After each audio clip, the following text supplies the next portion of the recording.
আজকের রেসিপিটা হলো ফুলকপি মাখন রোস্ট, যেটা কালকে অল্প একটু ভিডিও তোমাদের সঙ্গে শেয়ার করেছিলাম, কিন্তু সেই 1 মিনিটে সমস্ত কিছু বলা যায় না। তাই আজকে নতুন করে আবারও শুরু করলাম ফুল একটা রেসিপি।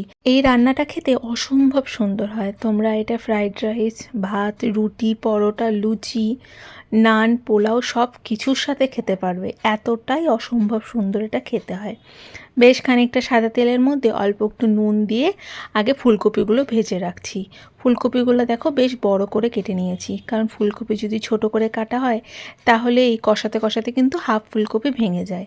তাই বেশ খানিকটা বড় বড় টুকরো করে কেটে রাখবে। আমি আলুও দিয়েছি, তোমরা যদি চাও আলুটা নাও দিতে পারো, কিন্তু আমার মনে হয় আলুটা দিলে এই সব রান্নারই স্বাদটা আরও ডবল বেড়ে যায়। অন্যদিকে একটা মশলা তৈরি করছি, যেখানে নিলাম ছোট একটা আদার টুকরো। খুব সাধারণ মশলা লাগবে, আর যে মশলাগুলো আমাদের বাড়িতে আছে সেই মশলাগুলোই আমি এখানে ব্যবহার করছি। নিয়েছি একদম ছোট একটা আদা, আর নিয়েছি বেশ খানিকটা চারমগজ, ওই ধরে নাও 2 থেকে 3 চামচের মতো চারমগজ নিয়েছি। 5-6টার মতো নেবে কাজু, আর তার সঙ্গে নেবে 4-5টার মতো লঙ্কা। তোমরা তোমাদের ঝালটা নিজেদের অনুযায়ী তোমরা ব্যবহার করো। তোমরা যদি বেশি খাও তাহলে একটু লঙ্কাটা বেশি দিও, আর যদি কম খাও তাহলে একটু কম দিও। এবার জল দিয়ে একদম মিহি একটা পেস্ট তৈরি করে নেব। অন্যদিকে দেখো ফুলকপিটা মোটামুটি সমস্ত ভাজা হয়ে গেছে। এবার ফুলকপিটা তুলে রাখবো। ফুলকপিটা তুলে রাখার পর আলুটা যেহেতু ভাজবো, তাই আগে একটা গরম মশলা ফোড়ন দিতে হবে।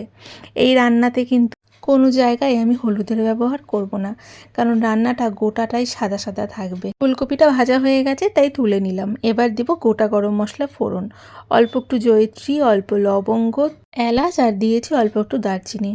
এই ফোড়নটা থেকে সুন্দর গন্ধ বেরোলে দিয়ে দেবো অল্প একটু সাদা জিরে। সমস্ত কিছু যখন ভালো মতন ভাজা হয়ে যাবে, এবার দেব আলুগুলোকে সামান্য একটু নুন দিয়ে হলুদ ছাড়াই লাল লাল করে ভেজে নিতে হবে।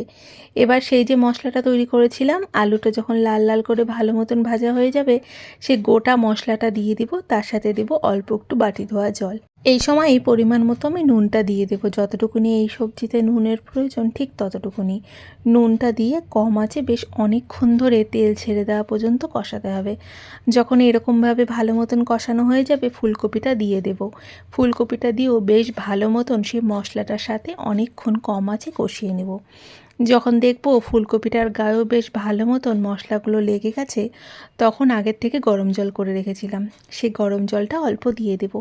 আমরা যেহেতু খুব বেশি ঝোল রাখবো না, মানে এই রান্নাতে খুব বেশি ঝোলের ব্যবহার হয়ও না, তাই একটু পরিমাণ বুঝে আমরা এর মধ্যে জলটা দিয়ে দেব, যেন খুব বেশিও না হয় আবার একদম কমও না হয়।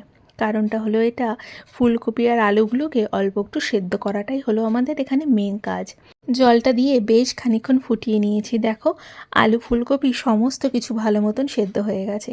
এবার পরিমাণ মতো চিনিটাও দিয়ে দিলাম, নুনটা তো আগেই দিয়েছি, আর দিয়ে দিলাম 1 চামচের মতো বাটার। তোমরা যদি সাদা তেলের বদলে গোটা রান্নাতে এই বাটারেই করতে পারো, তাহলে কিন্তু আরও দারুণ খেতে হবে। যখন গামাখা হয়ে বাটারটাও গলে যাবে, তখন একটা বাটির মধ্যে নামিয়ে আরও 1 টুকরো বাটার এর মধ্যে দিয়ে দেবে। যেহেতু এই রান্নাটার নামই ফুলকপি মাখন রোস্ট, তাই বাটারে কিন্তু কোনো রকম কোনো কিপটিমি করলে চলবে না। মনে রাখবে যতটা বাটার দেবে ততটাই কিন্তু স্বাদটা বাড়বে এই রান্নাতে। রান্নাটা পুরো তৈরি হয়ে গেলে একটা বাটির মধ্যে নামিয়ে পরিবেশন করো। আজকের ভিডিওটা এতটুকুই। যদি ভিডিওটাতে কিছু ভালো লেগে থাকে, একটা লাইক করে চ্যানেলটা সাবস্ক্রাইব করে পাশে থেকো।